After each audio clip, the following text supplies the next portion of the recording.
When does a person cement into place their understanding of the nature of his or her worth? By 3 or 4 years of age, one has already established his or her understanding of the nature of human value, which means that one has already concretely established the nature of how people worth works, the nature of it, and so therefore the nature of his or her own value, and by extension, the value, how other people's value as human beings work as well. How do we know that this has already happened within all people by 3 or 4 years of age? We know it because things like how you perceive and understand the nature of things like feelings and human worth are fundamental in nature. Think of human development like a tree. Before a tree can grow a trunk and branches and leaves and, what we identify as a tree, before it can get to all that, what has to be established first? Roots, right? Yeah, roots. So think of children as making observations and coming to conclusions about the nature and feelings and self like a seed growing roots. Those are the roots. This is the natural order it simply has to happen in. Once the roots are in place, then the tree can move on to grow branches and a trunk and leaves and stuff like that. But the branches and the leaves and the trunk, that can't all happen before the roots are in place. It just can't. We're talking about a natural progression here. Or you can think about natural human development like a house. You'd never go up to a carpenter, look at his completed house and say to him, "Hey, Mr. Carpenter, I'm just curious. Did you put that concrete foundation there before or after you put the walls and the roof on the house?"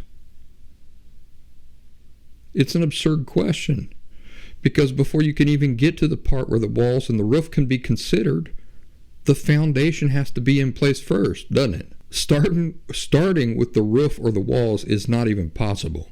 So as human beings, our natural development requires that before we can move on to other aspects of our development, we have to have established a working understanding of certain fundamental aspects of life. And those fundamental aspects of life that emotional health is built upon is an understanding of the very nature of feelings and self. Once we have that in place, then we can start building upon that, layering up on top of that understanding with other aspects of development.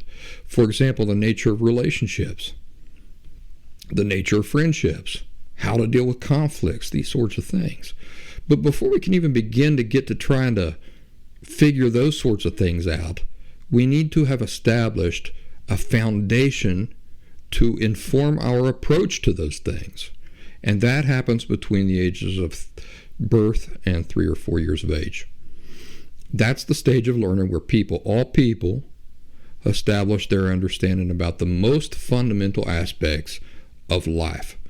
This period of development and the approximate window that we're talking about is dependable for all people. It doesn't matter if you're an individual. It still happened in that window of time for you.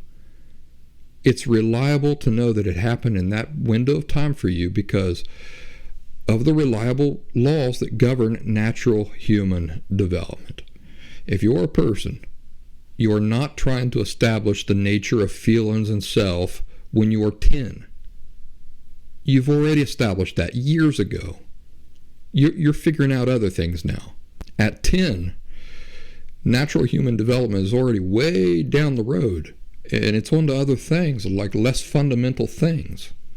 You develop the fundamental things in the very first few years. After that, we're not talking about fundamental things. We're talking about things you're layering. The fundamental things are now informing these other things in life that you're coming into contact with and trying to understand. Gravity is a good example. Think about this. In order to learn to do so much as walk or throw things, your little developing child self had to first study and lay down a solid foundation of understanding about how gravity works.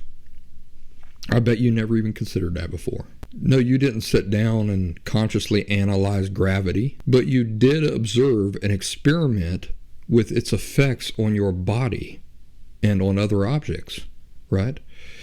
If you don't believe me, watch a toddler trying to learn to walk, and I dare you to deny that they understand what's about to happen when they begin to lose their balance. They know what's going to happen, right? They know they're going to fall. Or how about when they toss an object from their hands? They're eating at the supper table and they don't like the peas and they throw a spoon. I dare you to tell me that little toddler is expecting that spoon to go floating up to the ceiling. No, the toddler would be as surprised as you would be if that happened. Why? Because the toddler understands gravity even then, at that early age. Toddlers understand gravity very, very well by the time they're about a year old. How? Did any of you sit down with your kids and explain a bunch of complicated physics to them in the first few months after they were born? Then how do they know? They know from observation, from first-hand experience. They may not know what it's called, or even be consciously aware that it's something that exists. But unconsciously or subconsciously, they are very familiar with it, with how it behaves, and how to approach life while taking it into consideration. That's interesting. They may not even consciously be aware of it, but unconsciously, they are aware of it, and everything they do, they're taking it into consideration nevertheless. Their understanding of gravity is something they have had to concretely put into place before they ever get to walking or throwing things, because how they throw things and how they approach walking is completely dependent on first understanding the nature of gravity.